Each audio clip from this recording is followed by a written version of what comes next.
Good morning, all.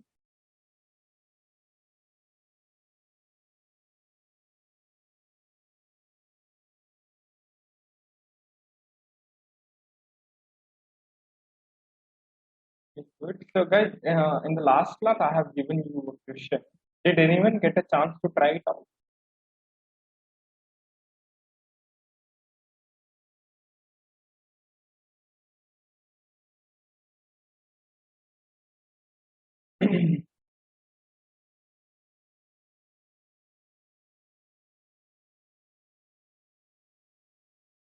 Yeah. Okay.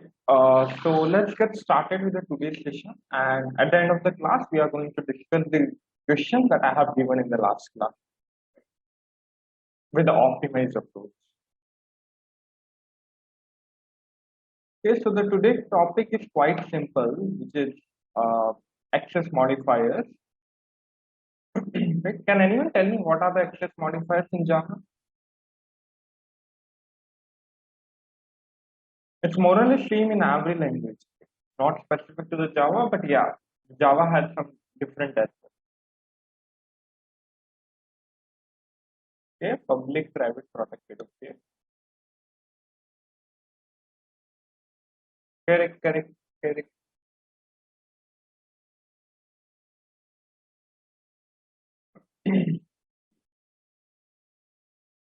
Okay, so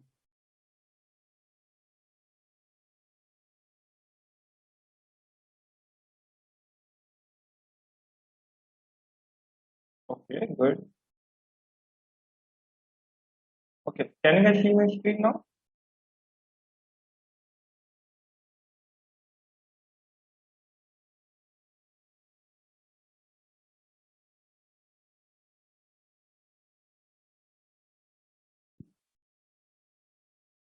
Okay, great.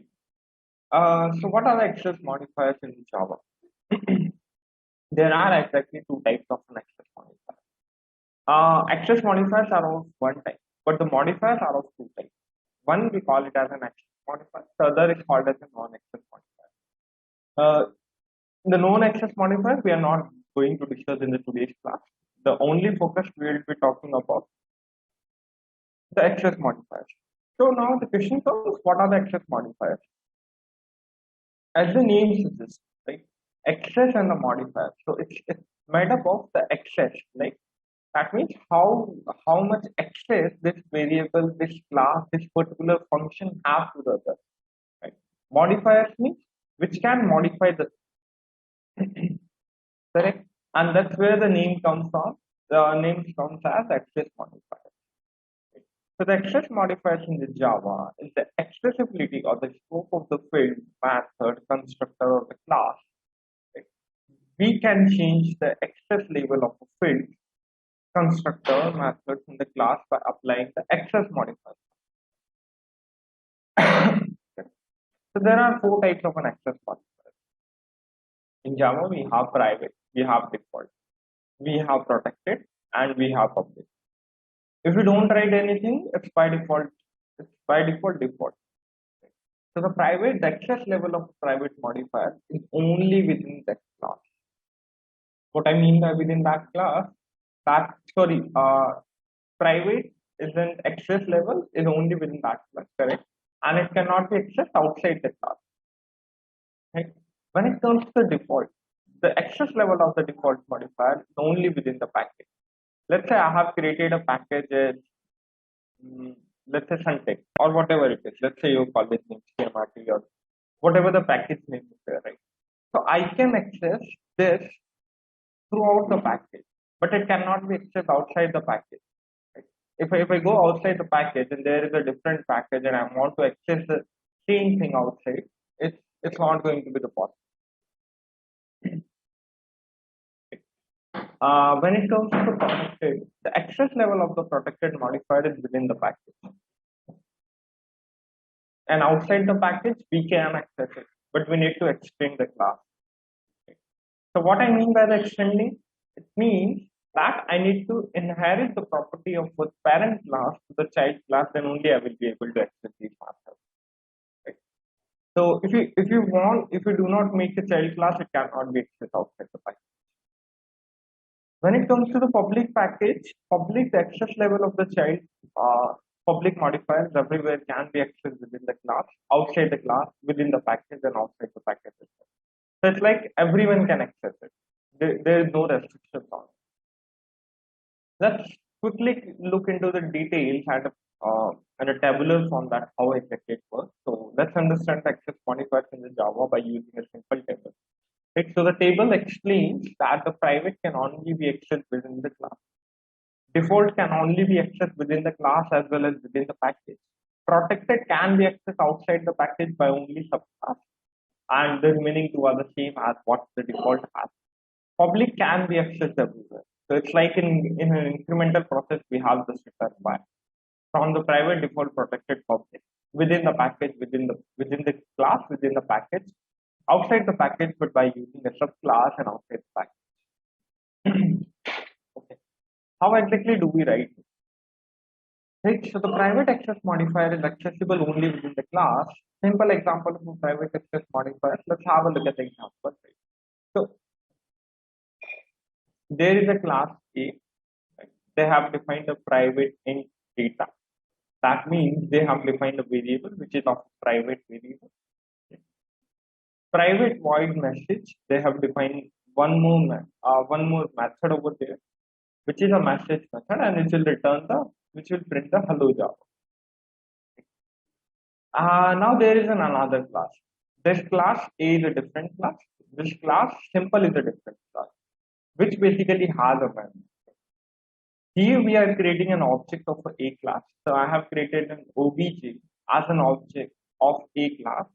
Now I'm calling obj.data. What it should give? Will it give 40?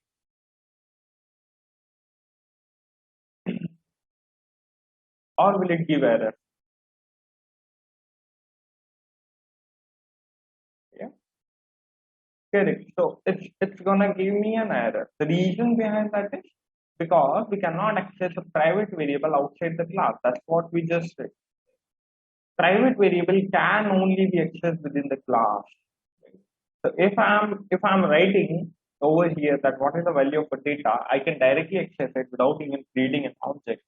But I'm not able to access it outside the class. The reason behind that is private can only be accessed within the class. So it will give me an error.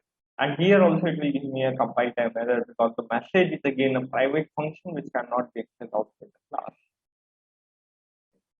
Okay, what is a private constructor? Private constructor is basically, okay, first let's discuss about in short, what is a constructor? We do have an explicit class for the constructor as well, right? So that you will get a better understanding of your root concept, whatever is there. Right? We are just discussing in the brief whatever is needed till this point, so that we won't miss out anything. Is any doubts so far?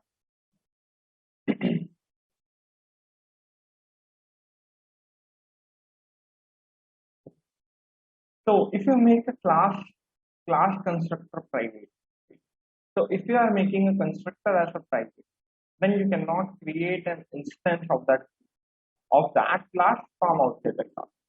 What does that mean is rather than throwing an error at this point, right?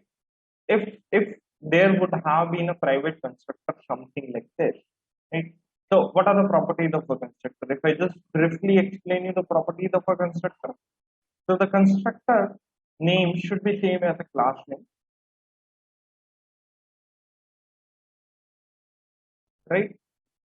There can be a default constructor, there can be a private constructor, there can be a parameterized constructor.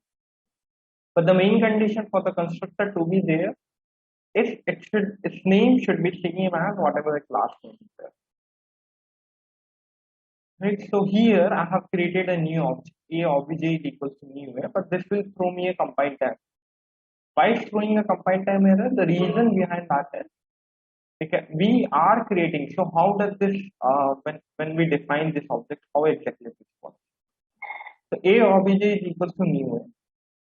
It's basically creates, it's basically calls the default constructor, but we have overridden the default constructor and we have made it private. Like if you don't write anything, then you can explicitly assume that there would be a constructor or something like this. Let's say I have a class A, okay, and even if you're not writing anything, it itself assumes that there is a default constructor, which is basically kind of an A and A, right? Which is always present, right? But since what I have done, I have returned private in front of it. Now this will get the more priority because you have overridden the function definition. When I say overridden, that means you override something with the copy, right? Let's say I have returned an alphabet in a copy and somebody came in and make some errors in that, right? So when the third person will come, he will only see the errors over there. He's not going to get all the alphabet. Right? That's the same case over here. Since we have overridden something, so the private now it will invoke the private constructor. And whenever the private constructor will get involved, it won't let you create the even object. Right? So it will throw a compile time error at this point itself. It will say a class cannot be private or sorry, it will say that there is a compile time error since your constructor is a private. Your constructor is private.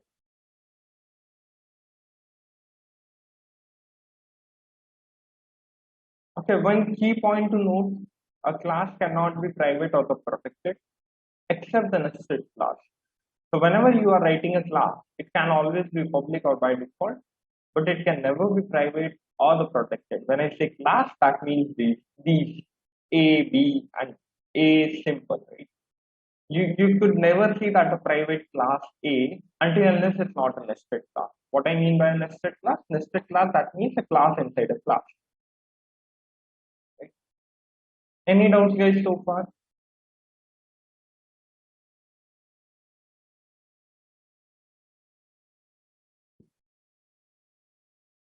Okay. Let's move on to the default. Sorry, default access modifier. If you don't use any access modifiers, it is treated as default by default. And that's the name suggests as well. Right? It's quite a mnemonic name, fact.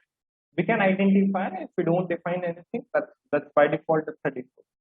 The default modifier is accessible only within the package. It cannot be accessed outside the package. It provides more accessibility than private, but it is more restrictive than protected and public. So in this example, we have created two packages, pack and the my pack. So we have created a pack, we have created a my pack.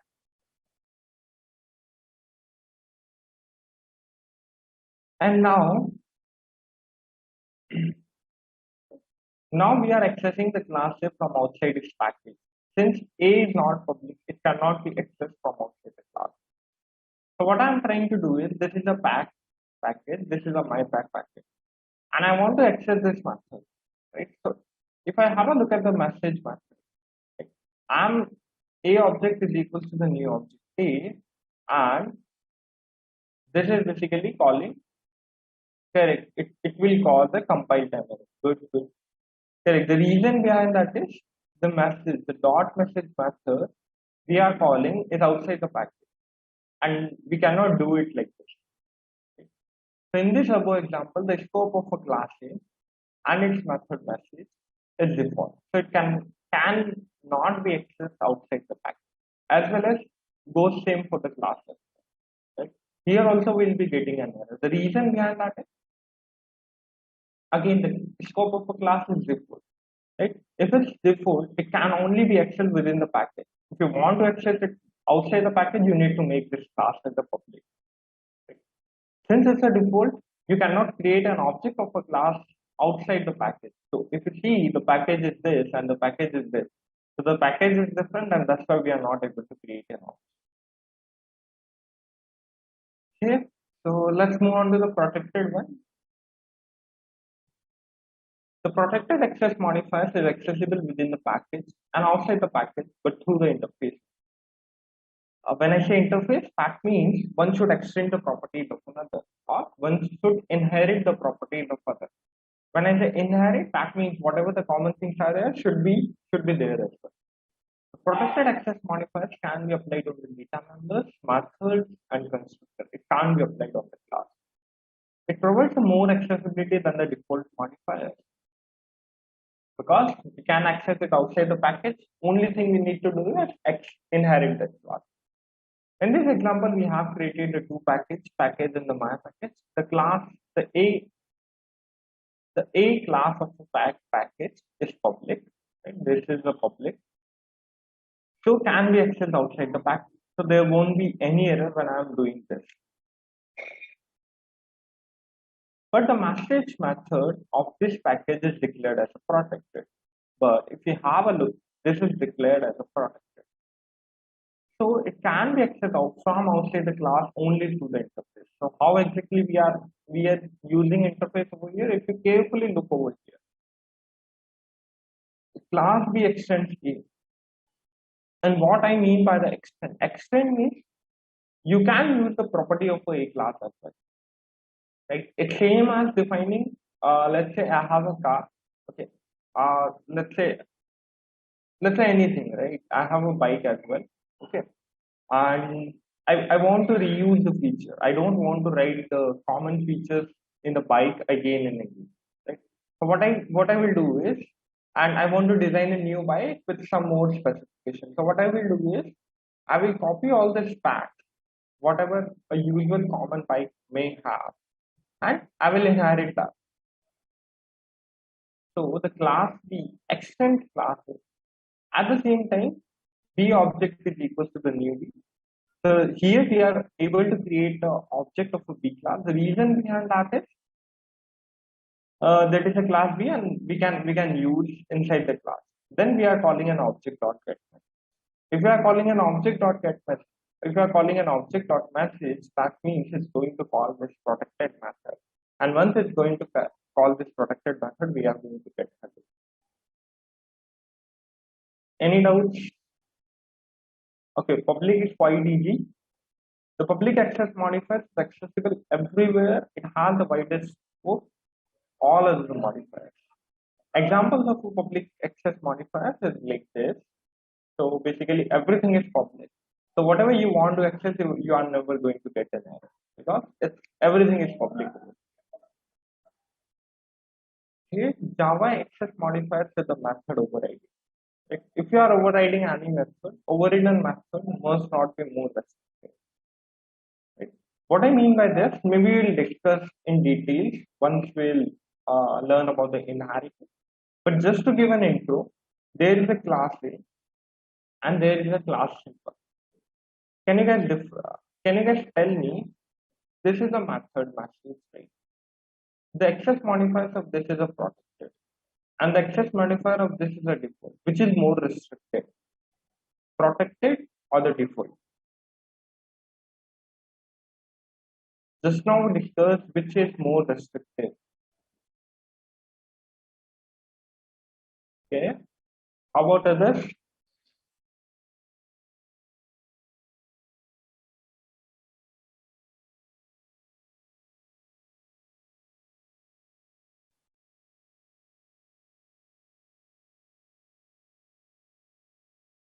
Which is more restrictive? Which? Correct, good.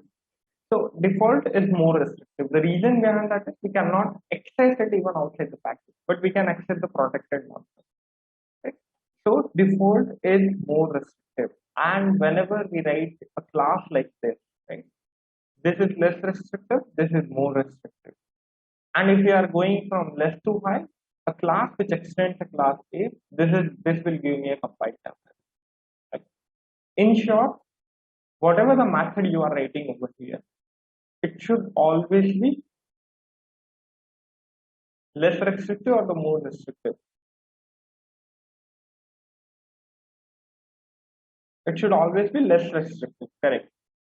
So that's the reason we'll not get a compile time error. The reason we are getting a compile time over here is protected is less restrictive than default, and that's why we are getting a compile time error. Right? So whenever you need to check whether which class extends it, Right. This might look a bit confusing, but once we learn, we'll do so many MCQs over it. Right? So that you guys will get a better understanding that what is interface, what is extent class, what is an abstraction, what is an interface, polymorphism, overriding, and overloading, and so many methods over there. So the default access modifiers is more restrictive than protected, and this is why there is a compiled answer.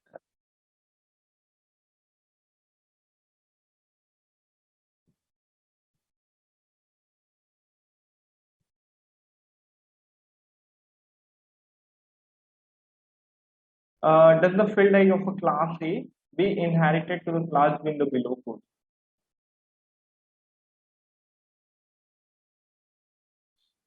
Can I access a class? Can I access a variable I over here?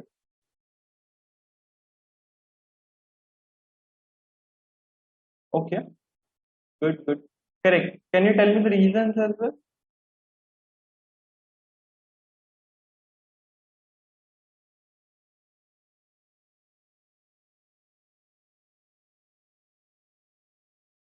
Correct.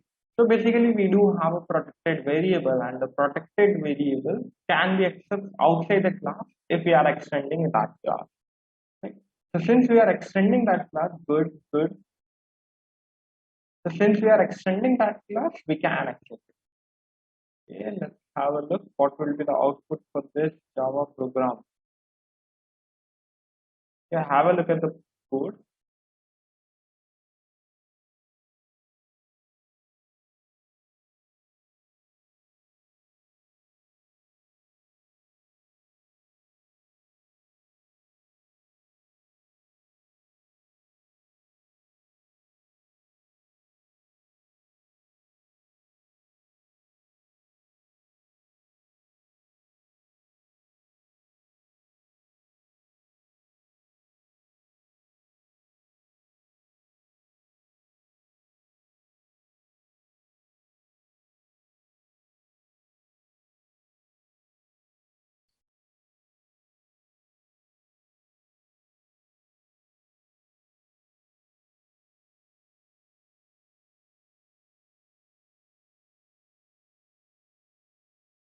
And these are the options.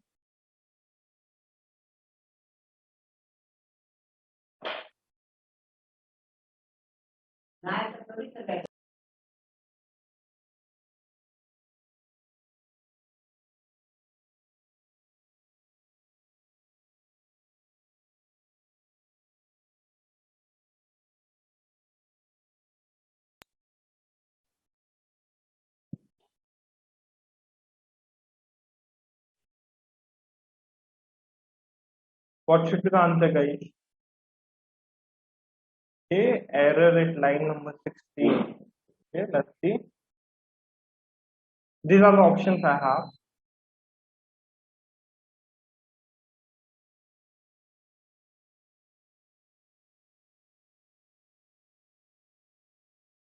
Okay,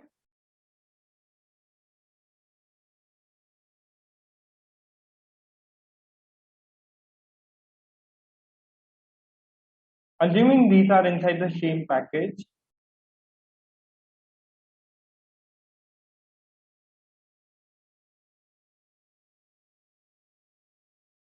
how about others, guys?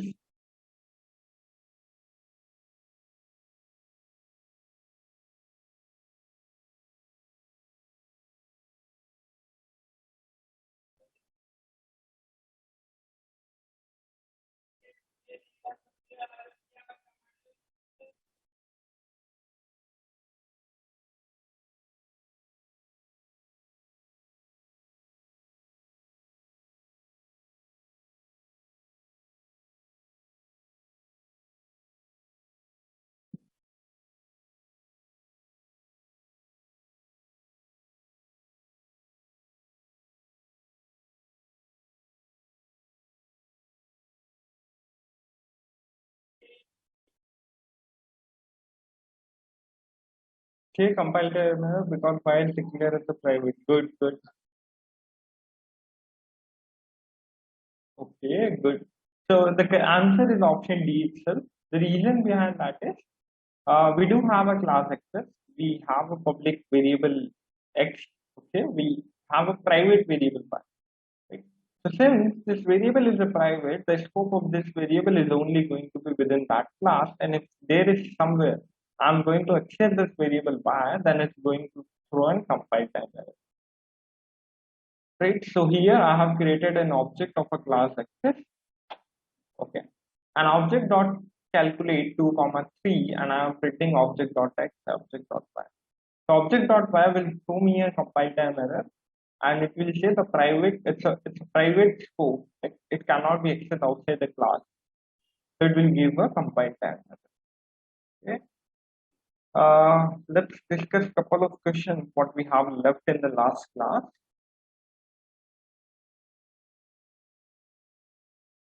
Just give me a minute. Guys, any doubts so far?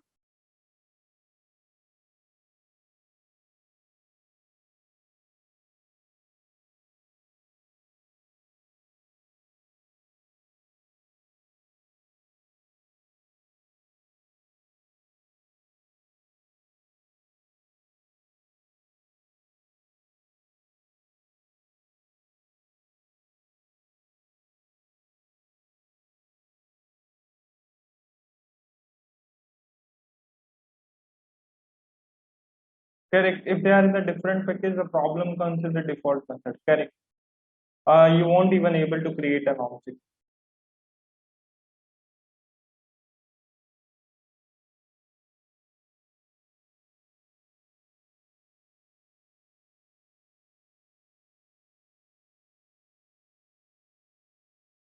Okay, this was the question we were discussing. Right? Anyone tried out this problem? Let me just go back to that window.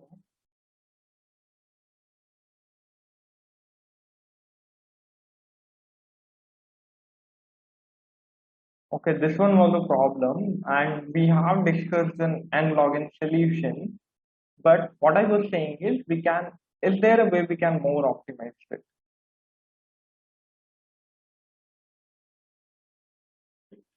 Those who haven't read this question, maybe quickly can go through the questions and try to suggest me that if there is any other possibility. No, there is no such function for creating a subarray from a given array. Like you can use the substrings methods and all of the other methods, but yeah, you need to write a logic for that. There is no direct method that you can get all the subarrays for. Correct, good. Correct, guys. The reason behind that I have taken this question because I want to get you guys familiar with the set and how easy it is to use, and it reduces the time complexity at various instances, right? Good.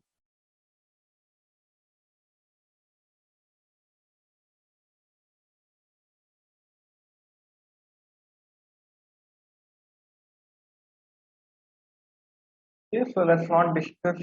I will just briefly explain the question. You are given an array of a size n. The sum of you need to find the sum of the distant elements in an array. So the first method we have seen is like we can sort this array, and after sorting this array, right, I will check whether if the element is same as before. If not, I will just keep on summing those numbers. But sorting itself take a big O of n log n. Right? Is there a way I can do it in the big O of n, which is far more better than what the gauge project is asking? Right? Since they have asked in the kind of a school level or the basic problem, that's why they have given these constraints. Otherwise, it wouldn't have been there. It would be kind of a big O of n itself. If you have a look at let's see if there is something.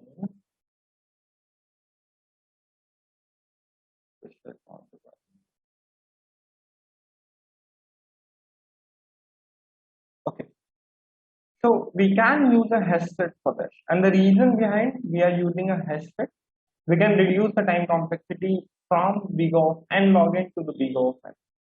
Right? So how exactly the hash set works? Right? First, we'll define a hash set. Hash set of a type integer. Guys, we haven't discussed the hash set properly yet, but yeah, these are the questions which you need to keep in mind, right? When you can use a hash set. So if you won't start it from the beginning, it will be difficult for you to use it at the end. Right? That's why we are just discussing all the approaches, whatever the possible for us to take to solve a question. Right? The hash set integer is h is equals to the new hash set. Maybe you can write integer as well over here, or even if you don't write it, also fine. What after that we are doing? We are iterating and taking a variable. This isn't required in the latest question, but h dot add of I. So what exactly this contains? Let's say I have the number as, let's say the array what I have. Let's say the array variables are this, or maybe this.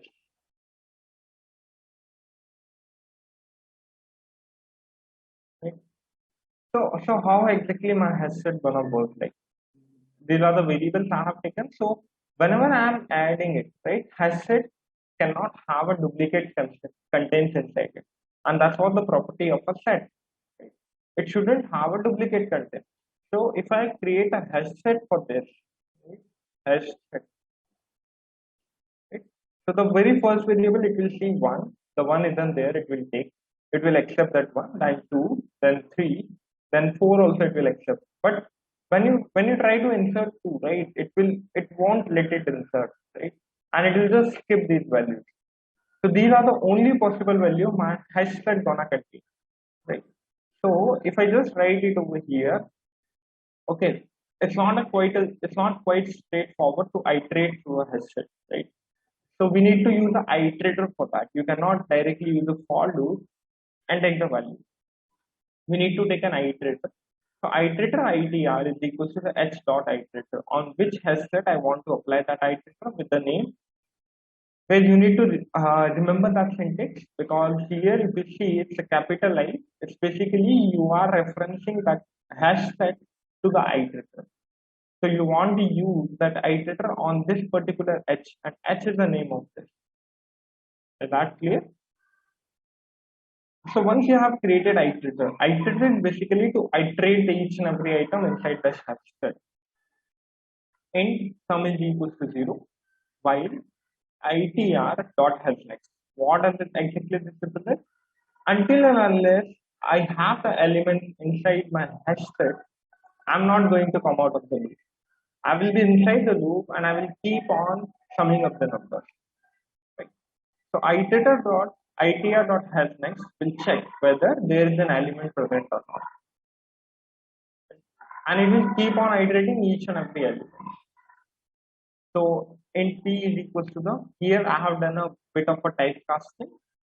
Iterator dot next. Okay, it will basically give me the next element, the present element.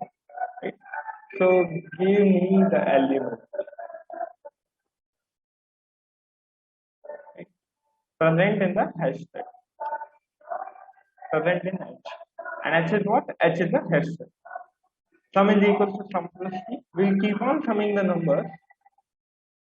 So what exactly we did in the whole question? We first put all the values inside the set, and after that we calculated the sum of these numbers. Okay, so the sum is equals to the 1 plus 2 plus 3 plus 4, which is basically 10.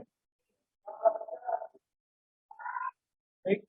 So this is the same thing you have to do, and honestly, it will take a big of n time complexity, because if you see we are using only one for loop, but if you sort the variables,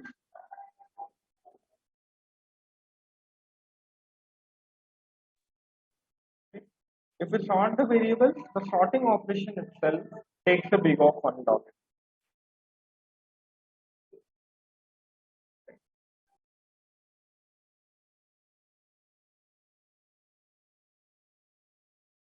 So this is kind of a better approach. Let's, guys, any doubts in this or any syntax you find it difficult or anything you wanted to ask?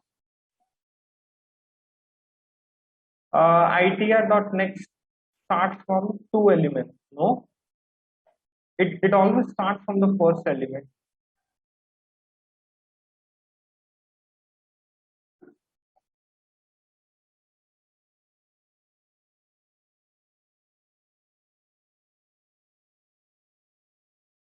Any other doubts? And what do you mean by the two elements? Like it will always start from the very first element, whatever is there in the hash set. If I just tell you in terms of this, it's gonna iterate from 1, 2, 3, 4, and so on and so forth. But the orders I cannot define because the hash set is not an order. We do have an ordered hash set as well, but this is not an order one. So it can be like 4, 3, 1, 2. It is also one of the possibilities. I cannot guarantee in which order is he is going to iterate, right?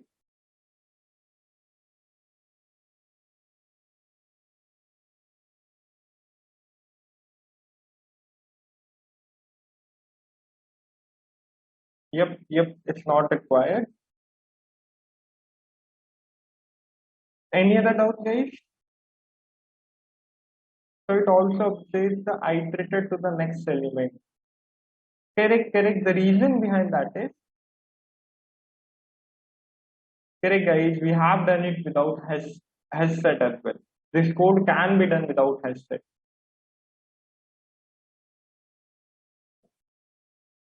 We have already did it in the last class. Just sort these numbers and check whether there is a number exists or not.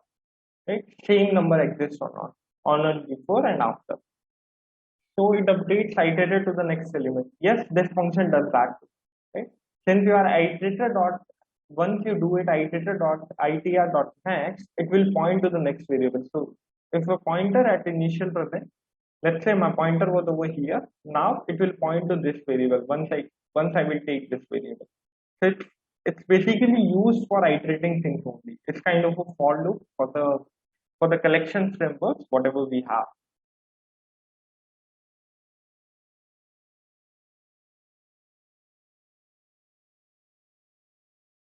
So for those who are just wondering that how can we do it without hash set, so this is a way without hash set you can do, but this is going to take me a lot of more time complexity. That's why we are not preferring that.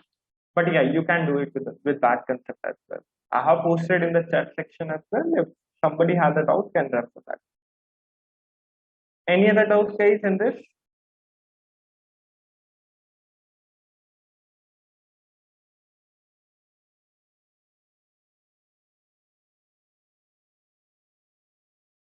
Or maybe in this?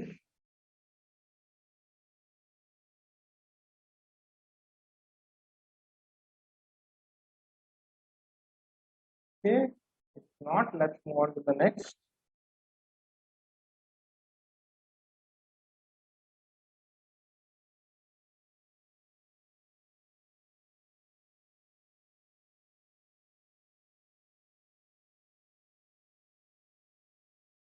Okay, again, a kind of an easy question, but let's see how you guys approach it.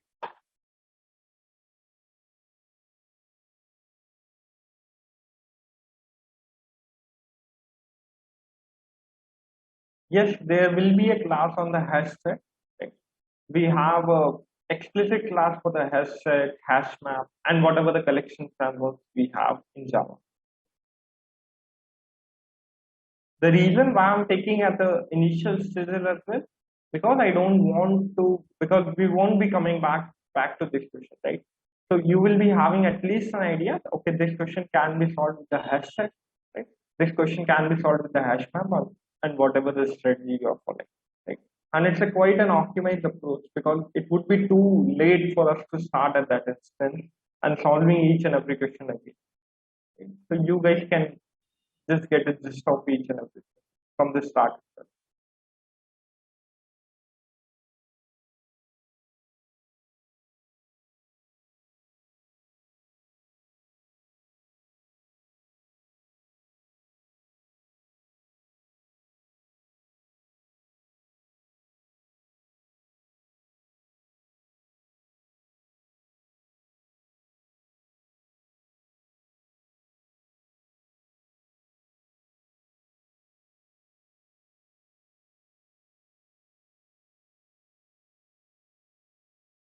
Okay, read the question again then.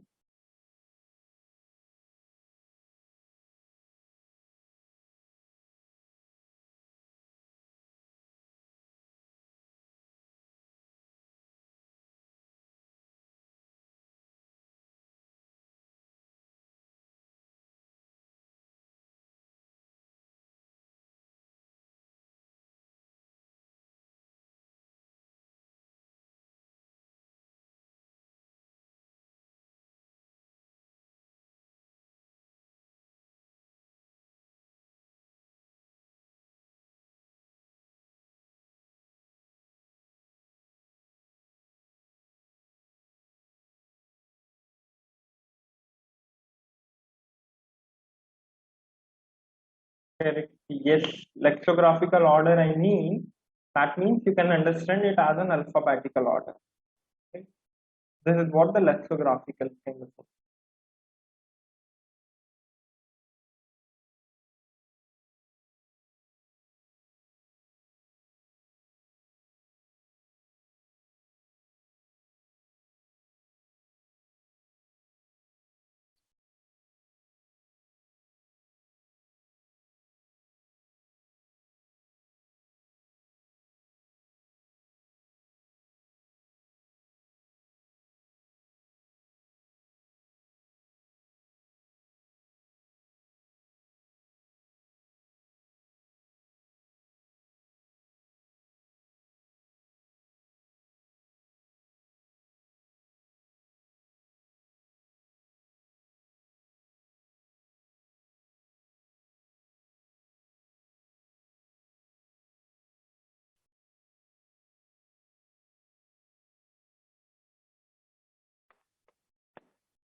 Okay.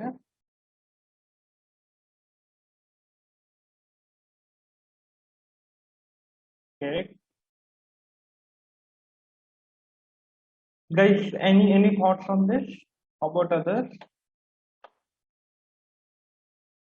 How exactly we should do it?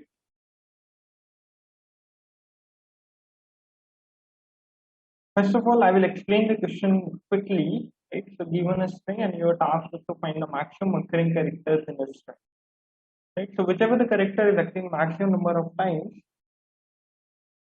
we need to find that. If there is one more character that occurs more than the maximum number of a time, then print the lexicographically smallest character. So we need to find whichever the number is a lexicographical smaller, and let's say if I have a look at it over here, the S and T are also getting repeated two number of times as well as E.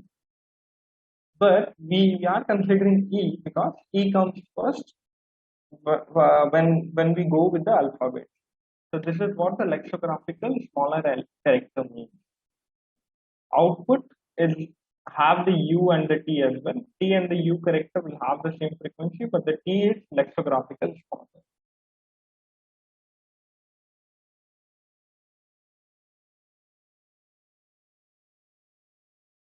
Okay, good.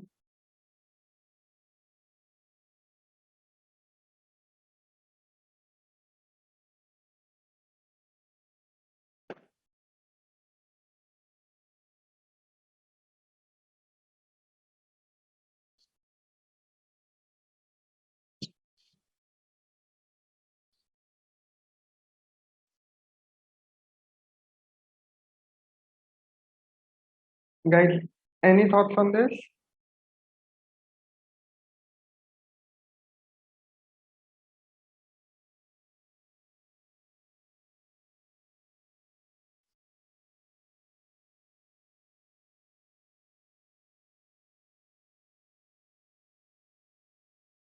Okay. If A occurs two times, T occurs three times, then what is the output? Of course, T. Right? What the question says is your task is to find the maximum occurring characters in this string. And the second condition will only come when the occurrence is same.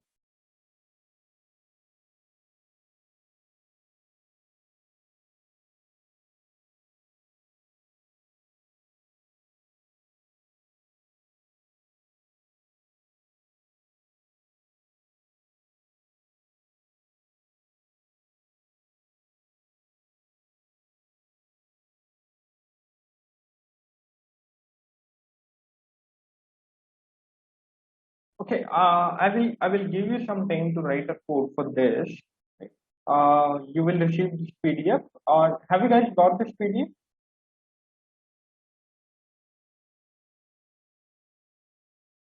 Okay, I will check with the team why they haven't shared it yet. I will ask them to share if they haven't yet. Okay, so maybe you can just click over the link and reach to the problem and try it out on the DFG compiler as well. I will just explain you the ways of doing it, so you guys can also try it. Right? I would call it as a pseudo code. Correct? You can use hashmap. Good. Can you use it without? Can you do it without using hashmap? Kind of a same thing. I know hashmap is kind of a good approach to do it, but let's discuss all of these. Good.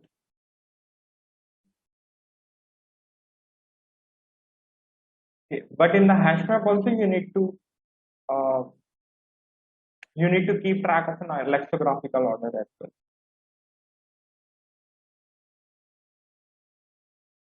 Okay. So the very first thing I can think of it like let's do it with the array, right? Which is kind of familiar to all. So how can we do it with the array? So what I'm going to do is I will create an array of 26, right? So 0, then 1, then 2, then 3, and so on, then 4, and so on till 26 I will be creating, right? Ideally it should be 25, right? Considering the test cases I have is only for the lower case, right?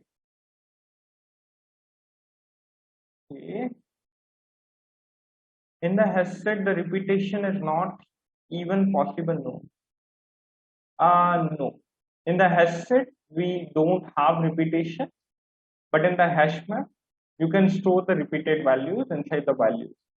We do have. Did hash set orders alphabetically, stores alphabetically? No, it doesn't.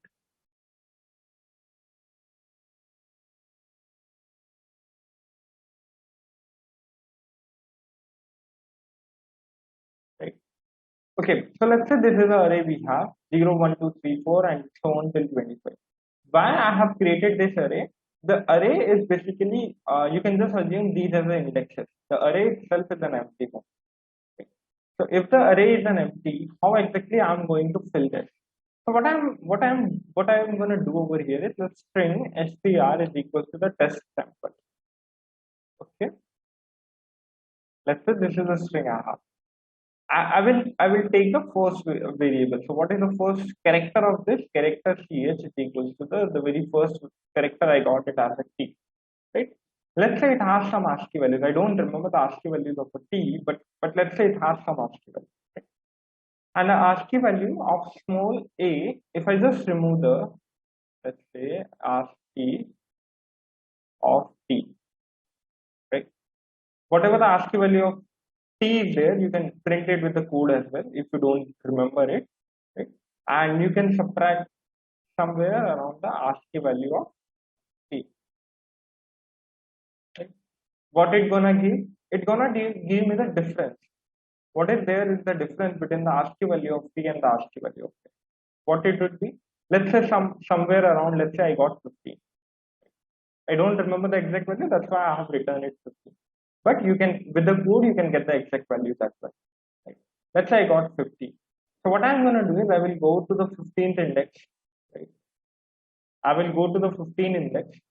These numbers are not the actual numbers. These are the indices that I have written. Right? So at the 15, I'm going to write 1. Right? Because the occurrence of the t is 1 as of now. The second character, I will keep on iterating inside the loop. The second character, I'm going to get it as an e. Right?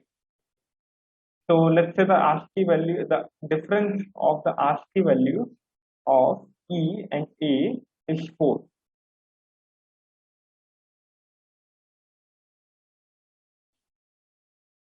Okay, let's say it's 4. So what I'm going to do is I will go to the 4th index and write it as 1.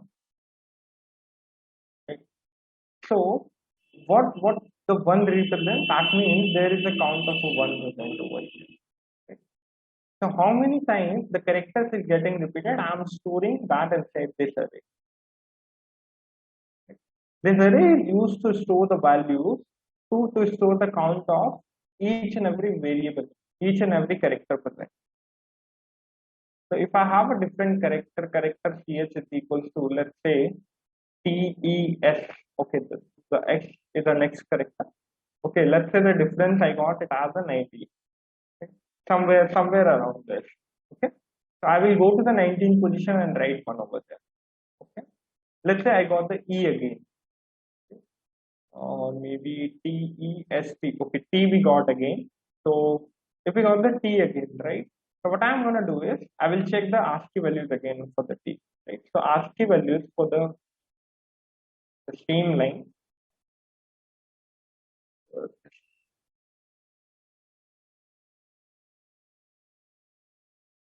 So if you have a look at the ASCII values for this, it's going to be the 15. Right?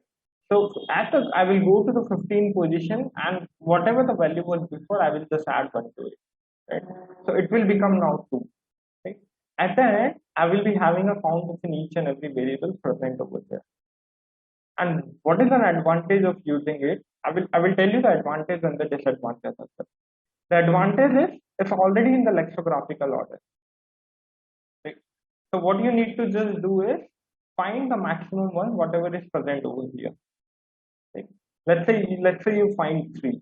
Now you will keep on checking if there is a 3 again. Okay. If you found any 3, you don't have to consider that as well. Right? Or maybe you can, rather than going into that, you can start it from the end. This is a far more better approach.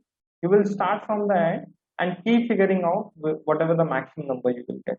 Let's say you got the maximum number as somewhere around 2. Okay? The 2 is the maximum number you got. Right? So the 2 would be your answer. Whatever the character corresponding to that would be your answer. Right? What is the disadvantage of this? If you have a look at the disadvantage,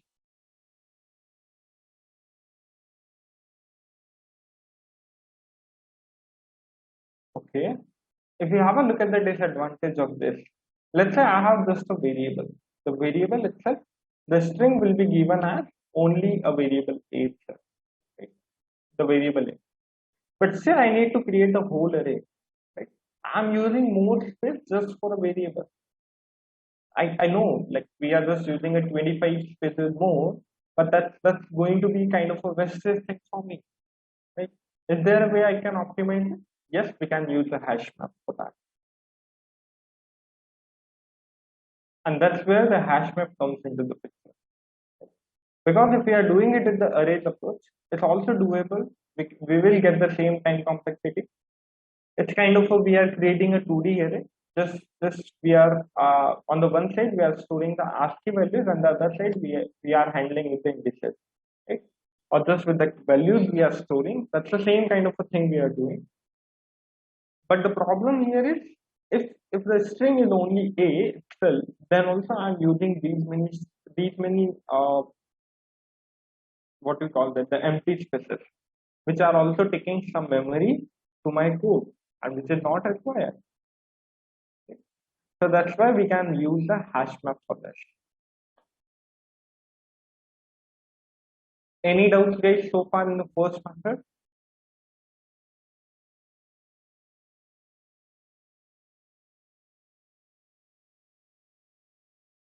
Okay, let's quickly try to answer the poll, and those who have answered can drop off if no doubt. Okay, what is the time complexity? So the time complexity for this solution, let's have a look at the time complexity. If you have a look at the time complexity for this code, let me rephrase this question like this. What is the time complexity you see for this code?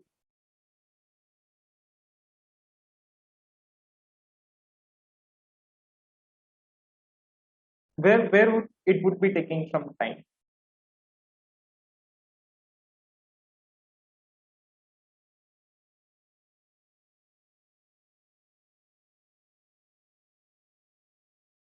Right? And what are the steps?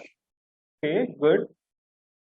Correct. So for counting the characters, of course, it's going to take a me big of n time complexity, right? Correct. Good. So how many characters do I have? It's basically I need to iterate at least once to get the each and every character, right? This is a constant space, right? This is a constant space. Why I'm saying a constant space? Because it doesn't depend on how many characters. It doesn't because it doesn't depend on number of characters. Right? Why I'm saying it doesn't depend on the number of characters. Let's say you have 100 characters.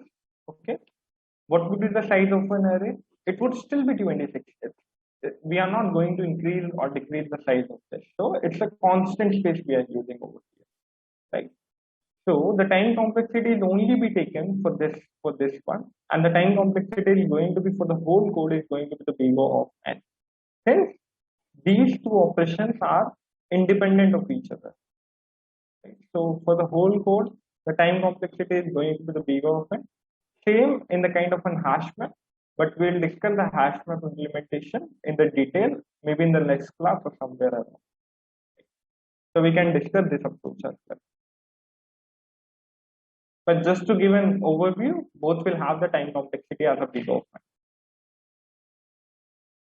Any other doubt?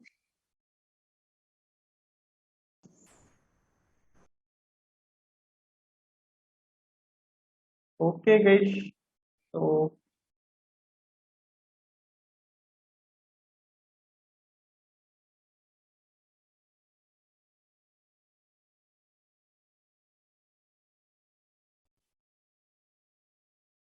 okay, guys. Thank you. Have a good day. Those who have given the code, maybe they can drop off.